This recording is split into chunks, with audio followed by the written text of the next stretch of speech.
Before we start, I just want you to read that skill. Just read it. This is the craziest skill ever made in this game. So welcome guys, this is obviously PTR. I'm going to talk about one of the newest Generation 8 heroes, Hank. This guy is a brawler, most likely obtained by race plays, even though it's not confirmed yet. These are the military stats at max level. Infantry attack 860%, defense 860%, while Generation 7 are 708%. So, I'm here to talk about the skills that they gave to Hank and to Generation 8 heroes in general. This particular skin is one of the best skills I have seen in this game. I'll explain why and my thoughts on how these will affect gameplay, formations and everything. So let's start off with the first one. Hank dashes forward every 5 turns, dealing 100% extra damage while traumatizing the target, reducing their damage dealt by 10% for the next 2 turns. So basically every 5 turns, like this is turn 2, 3, 4, this is the 5th.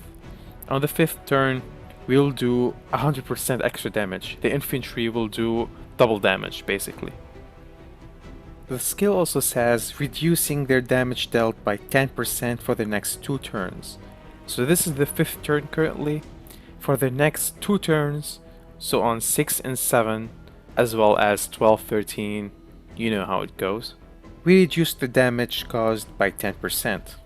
So since here we're attacking infantry, the damage they do by 10%, and this is what it looks like here.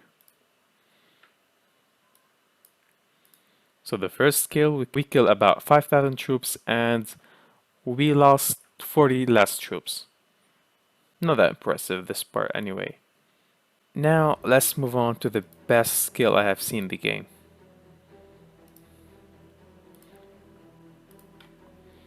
It's called Roundhouse Kick. For every 1 hit Hank takes, he deals 50% damage to the attacker. Let me explain to you guys on the damage report. So on an attack like this, we usually have other heroes and everything. I'm not using other heroes so that the skills don't mix up and we get confused. So this skill says for every 1 time that Hank gets attacked, which by Hank I mean infantry, gets attacked, Hank will attack every single troop that attacked him once, dealing 50% damage. So if Hank has a damage of 100 points, and then hunters, riders and infantry are attacking Hank, hunters will take 50 damage, riders will take 50 damage, and infantry will take 50 damage. So, in other words, the more infantry we have, the more damage we will cause. The more infantry we have, the more this skill is effective. Let me show you. As you guys see, everything is taking damage now. Everything is taking damage. Hunters are attacking infantry, they're taking damage. Riders are taking damage.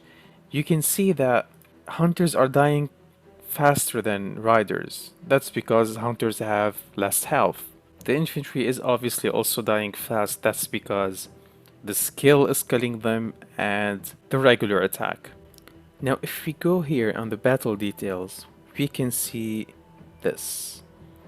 This skill killed 61,000 troops. 61,000. And that's out of 91,000 troops. So that's 2/3. This skill killed alone 2/3 of the troops from the enemy. Do you guys realize how big this is? Let's talk about formations for this. Some people are suggesting that formations don't matter anymore. And this doesn't make sense to me. Now, if you do something like this,